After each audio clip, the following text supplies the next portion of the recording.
इस कार्यक्रम में मंचासीन स्वामी शंकरानंद जी महाराज, इस स्कूल के सचिव स्वामी जयंतानंद जी, इस स्कूल के प्राचार्य स्वामी दिव्यांशु नंद जी, सभी शिक्षकगण, सभी विद्यार्थीगण, सभी अभिभावकगण, देवघर के गणमान्य नागरिक, पत्रकार बंधु और सभी नारायण जो इस कार्यक्रम के सहभागी हैं। स्वामी रामकृष्ण परमहंस और विवेकानंद जी जिस मिशन के साथ आगे बढ़े, जिस मिशन के लिए आप आए हैं, उन सबों को मैं प्रणाम करता हूं। जब मुझे प्रिंसिपल साहब ने आज से 8-10 दिन पहले फोन किया, पहले उन्होंने मैसेज किया, फिर फोन किया, तिथि तो याद नहीं है, लेकिन मई के ही किसी महीने में किसी दिन में जो है ये स्कूल की परिकल्पना शुरू हुई थी और इस शताब्दी वर्ष का कार्यक्रम हम शुरुआत करना चाहते हैं मंगलाचरण से। तो मैंने बेहिचक, बिना किसी बातचीत के कि कितने तारीख को वो कार्यक्रम करना चाहते हैं, नहीं करना चाहते हैं, मैंने कहा कि आप डेट तय कर लीजिए और मैं आ जाऊंगा। और इसके लिए मैं प्रिंसिपल साहब का आभारी हूं कि उन्होंने मुझे यहाँ आने का मौका दिया। एक सांसद होने के नाते या यहाँ का नागरिक होने के नाते इससे बड़ा गौरव कम से कम मेरे जैसे आदमी को तो नहीं हो सकता कि मैं यहाँ का सांसद हूं, वहां रामकृष्ण मिशन स्कूल और 100 साल से वो भारतीय सभ्यता संस्कृति को अक्षुण्ण रखते हुए, विद्यार्थियों में संस्कार को बढ़ाते हुए, अपने स्तर को, जो क्वालिटी एजुकेशन है जिसके लिए कि सारे माँ पिताजी यहाँ के बच्चों के माँ पिताजी अभिभावक हैं, डॉक्टर वीरेंद्र जैसे लोग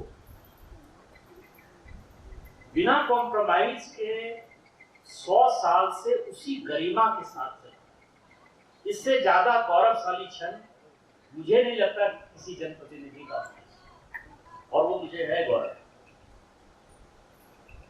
मैं जब पिछले साल बंगाल के इलेक्शन में भी था तो मैं सचिव महाराज से मिला था। संयोग से वो यहाँ के प्राचार्य भी रहे, सचिव भी रहे, और मैंने उनको एक रिक्वेस्ट किया कि अगले साल आपका शताब्दी वर्ष है, संयोग से मैं यहाँ हूँ, तो 12वीं तक की तो पढ़ाई हो गई, इसमें रामकृष्ण मिशन को आगे सोचना है, MBA के बारे में सोचना चाहिए, इंजीनियरिंग के बारे में सोचना चाहिए, और 100 साल में मुझे लगता है कि कुछ न कुछ नया जो है रामकृष्ण मिशन को सोचना है।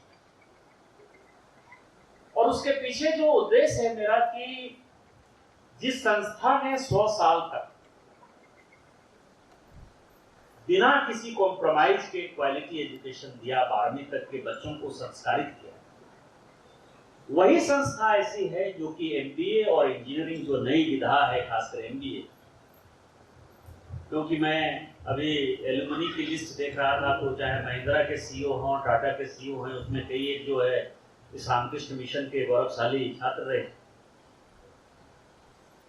वो इस संस्था को चला सकता, एक क्वालिटी एजुकेशन में वो आगे बढ़ सकता। और मेरा आग्रह ये होगा कि जब आप सितंबर में एक बड़ा कार्यक्रम कर रहे होंगे और सचिव महाराज जी आएंगे, तो उसकी घोषणा कम से कम कर दीजिए। मैं आपको आज इस मंच से कह रहा हूं कि उस बिल्डिंग को बनाने के लिए जितना पैसा लगेगा, 2 करोड़, 5 करोड़, 10 करोड़, 20 करोड़, 25 करोड़, 50 करोड़, वो सारा पैसा मैं आपको,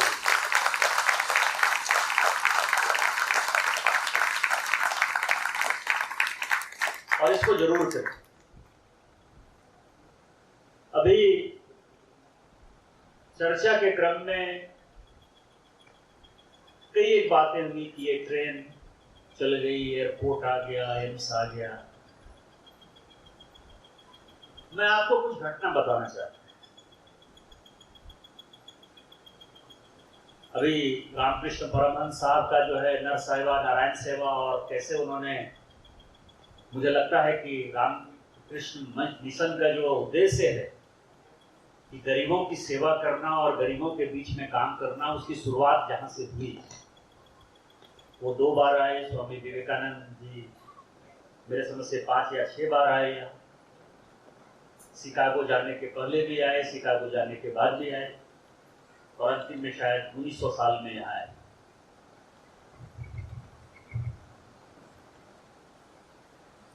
और उनका जो काम था इस देवघर का विकास, वो कैसे जुड़ा हुआ है आपको 2-3 घटना मैं बताऊंगा, क्योंकि उन्होंने उसकी चर्चा कर दी। और यहाँ जो कुछ विद्यार्थी हैं वो और जो अभिभावक हैं, उनके जानने और समझने के लिए है कि मेरे दिल के करीब क्यों इतना स्कूल है। रामकृष्ण मिशन मेरे लिए क्यों गौरवान्वित पल हमेशा होता है, गौरव का क्षण लेकर क्यों आता है हमेशा। और रामकृष्ण परमहंस साहब और विवेकानंद जी का जो मिशन था इस क्षेत्र का विकास, उसमें वो ऊपर से कितना आशीर्वाद दे रहे हैं। ये 2012-13 के आसपास की बात है। मैं पहली बार सांसद बना पाया, और मैं कहता था कि यहाँ मैं एम्स लेके आऊंगा, यहाँ एयरपोर्ट लेके आऊंगा, यहाँ ट्रेन आ जाएगा, यहाँ मेडिकल कॉलेज हो जाएगा, इंजीनियरिंग कॉलेज हो जाएगा, नेशनल हाईवे हो जाएगा, 4 लेन का रोड हो जाएगा। तो मैं आपको बताऊं, स्वामी जी की सभी मेरे ऊपर बहुत हंसते थे, कहते थे कि ये हवा हवाई है। मैं कहता था गंगा का पानी ले आऊंगा, देवघर के लोगों को पीने का पानी तब तक नहीं मिलेगा जब तक 79 डैम नहीं बन जाए। तो मेरे अलावा या मेरे इर्द गिर्द जो कुछ लोग थे, या जो यहाँ के कुछ इंटेलेक्चुअल लोग थे, यहाँ काफी पत्रकार भी हैं, आशीष सिन्हा साहब जैसे लोग हैं, संजय मिश्रा साहब अब नहीं है, मतलब कराची में। इन 2-3 लोगों को छोड़कर सभी लोगों को ये लगता था कि जैसे नेता झूठ बोलता है ऐसे ही मैं झूठ बोलता, और कुछ संभव नहीं है। स्वाभाविक भी है कि बांका लोकसभा इतना प्रभावी लोकसभा रहा, जहां से मधुली जी, जॉर्ज फर्नांडिस जी, बड़े बड़े नेता लोग जो है यहाँ के सांसद रहे। उनके सामने मेरी हैसियत ही कुछ नहीं थी, दिग्विजय बाबू। तो 2012 में मैं इस एयरपोर्ट के लिए अड़ गया कि एयरपोर्ट जो है देवघर का एयरपोर्ट बनना है, और मुझे लग रहा था कि एयरपोर्ट आएगा तो टूरिज्म बढ़ेगा, और दुनिया में यदि कहीं विकास हुआ तो माइंस मिनरल्स के कारण भी हुआ। झारखंड के लोग झूठ का हल्ला करते रहते हैं कि हमारे पास इतना माइंस है, मिनरल्स है। क्षेत्रों में विकास उन्हीं का हुआ जहाँ की टूरिज्म बढ़ा, चाहे वो लंदन का विकास हुआ हो, चाहे पेरिस का विकास हुआ हो, चाहे सिंगापुर का विकास हुआ, और उसमें एयरपोर्ट सबसे जरूरी। बाबा तो हैं, रामकृष्ण मिशन को भी देखने लोग आना चाहते हैं, इनके भी पुराने विद्यार्थी हैं जो बाहर हैं। यहाँ रिखिया आश्रम है स्वामी सत्यानंद जी का, और सत्संग आश्रम है ठाकुर अनुकूल चंद जी का, ब्रह्मानंद ब्रह्मचारी जी का जो है वो आश्रम है। तो हमारा इससे क्षेत्र का विकास हो। प्लानिंग कमीशन उस वक्त मनमोहन सिंह जी देश के प्रधानमंत्री थे, और प्लानिंग कमीशन बहुत मजबूत था। अब तो प्रधानमंत्री जी ने उसको एक एडवाइजरी रोल में डाल दिया है, लेकिन उस वक्त सारे बजट जो है वो प्लानिंग कमीशन से ही पास होते। तो प्लानिंग कमीशन की जो मेंबर सेक्रेटरी थी सुधा पिल्लई जी, वो मुझे बहुत प्यार करती थी। तो उन्होंने कहा कि हमारे पास जो पैसा है या जो एमओयू साइन करना है, वो केवल एक ही एयरपोर्ट हो सकता है, दूसरा एयरपोर्ट नहीं हो पाएगा, उतना पैसा नहीं। और उसके बाद 2014 के बाद कोई सरकार आएगी तो देखा जाएगा। मैंने कहा कि बाबा का काम है, ईश्वर का काम है, देवघर का काम है, एक बार लेके आप जाइए। तो संजोग ये हुआ कि इस एयरपोर्ट के प्रपोजल के साथ कैबिनेट में अजमेर एयरपोर्ट का भी प्रपोजल चला गया। मैं पहली बार का नया सांसद था, अभी अपनी पहचान बना ही रहा था। अजमेर के जो सांसद थे वो केंद्र में मंत्री, कैबिनेट मंत्री थे सचिन पायलट। तो उन्होंने कहा लेके तो जा रहे हैं कैबिनेट नोट में, लेकिन जब अजमेर और देवघर की बात आएगी तो कहां से हो, देवघर तो होने से रहा। मैंने फिर भी उनको रिक्वेस्ट किया, क्योंकि इतना प्यार करती थी, तो वो कैबिनेट में चला गया। मुझे आज भी याद है 2013 कि उनका फोन आया रात 9 बजे। उन्होंने कहा, कहाँ हो, तुम्हारा एयरपोर्ट पास हो गया है, मैं तुमको बताना चाहता हूं। तो मैं संयोग से प्लानिंग कमीशन के पीछे, उस वक्त मैं सरकारी बंगले में शिफ्ट नहीं हुआ था, मैं अपने घर में रहता था, लेकिन मेरा कार्यालय जो है वही बीपी हाउस में था। मैंने कहा, मैं आपके पीछे हूँ। मैं 5 मिनट के अंदर वहां चला गया। उन्होंने कहा कि अजमेर और देवघर की जब बात आई तो फाइनली देवघर एयरपोर्ट पर ही लोगों ने मोहर लगा। मैंने कहा, कैसे हुआ? तो उन्होंने कहा कि जब ये डिस्कशन होने लगा तो सभी मंत्रियों ने मिलकर कहा कि स्वाभाविक है कि सचिन पायलट वहीं बैठे हुए थे, उसी कैबिनेट में बैठे हुए थे, तो सबों ने अजमेर के लिए हाँ कह दिया। उसी बीच में एक लड़का खड़ा हुआ, एक आदमी सीनियर, और उन्होंने कहा कि देवघर और अजमेर में यदि चुनने की बात है तो मुझे लगता है कि देवघर के साथ अन्याय है। अजमेर में लोग आते हैं, लेकिन अजमेर में उतने लोग नहीं आते हैं, उतनी आवश्यकता अजमेर को नहीं है जितनी देवघर को आवश्यकता है, और इसीलिए देवघर ही होना चाहिए। वो प्रधानमंत्री जी के सचिव थे, सेक्रेटरी थे, और प्रधानमंत्री मनमोहन सिंह जी के वो विद्यार्थी भी थे, और क्योंकि 8 साल में उन्होंने भी कभी मुंह नहीं खोला था। 2005 से वो 4 से प्रधानमंत्री जी के साथ ज्वाइंट सेक्रेटरी थे, एडिशनल सेक्रेटरी थे, बाद में सचिव थे।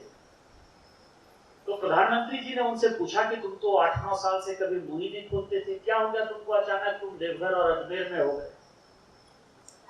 तो उन्होंने कहा कि सर, आज यदि मैं आपका विद्यार्थी हो पाया, दिल्ली स्कूल ऑफ इकोनॉमिक्स में आपने यदि मुझे पढ़ाया, यदि मैं IAS हूँ, मैं आपके यहाँ ज्वाइंट सेक्रेटरी बन पाया, उसी देवघर में मैं रामकृष्ण मिशन का 12वीं कक्षा किया, और उस आदमी का नाम मुकेश नंदन प्रसाद, MN प्रसाद साहब, जो मनमोहन सिंह जी के सेक्रेटरी थे। तो आप समझ सकते हैं कि रामकृष्ण मिशन का क्या योगदान है, और ये एयरपोर्ट उसके बाद जब एक बार कागज पर हो जाता है तो फिर माननीय प्रधानमंत्री जी आए, जिन्होंने पैसा दिया। आपको पता है मनोहर पर्रिकर साहब अब यहाँ नहीं है, जिंदा नहीं है, लेकिन उन्होंने 200 करोड़ रुपया दिया जब यहाँ आए। लेकिन जब ये एयरपोर्ट बनकर पूरा तैयार हो जाएगा, और संभावना है कि प्रधानमंत्री जी किसी दिन, शायद जुलाई के किसी दिन में वो आएंगे, तो आप लोगों को भी गर्व होना चाहिए रामकृष्ण मिशन को कि इस एयरपोर्ट को बनाने के लिए हमारे विद्यार्थी ने इतना बड़ा काम।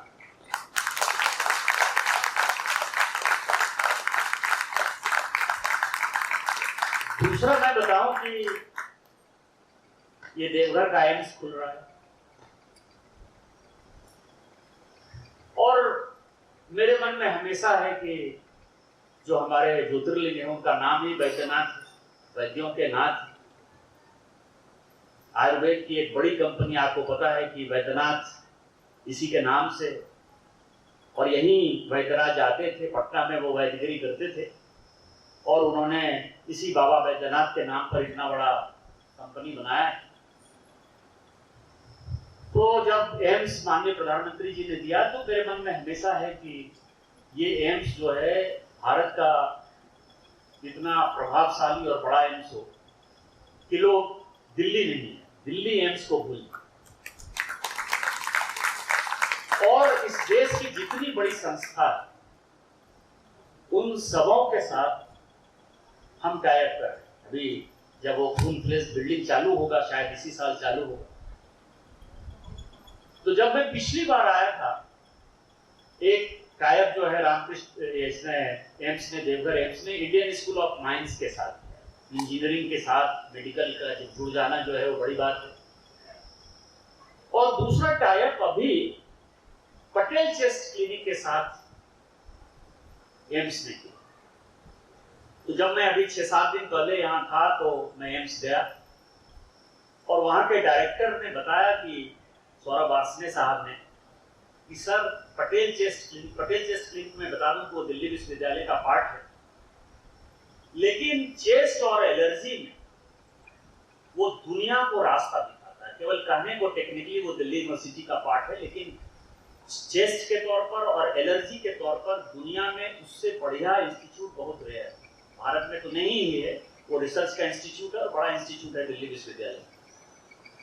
उसने जो है टाइप किया देवघर एम्स के साथ, ये डायरेक्टर ने बताया और कहा कि जब मैंने ये प्रपोजल दिया सर पटेल चेस्ट को, तो उन्होंने कहा कि आज तक हमने दूसरे के साथ इंस्टीट्यूट के साथ तो टाइप नहीं किया, लेकिन उन्होंने बिना कुछ कागज देखे हुए उस पेपर पर साइन कर।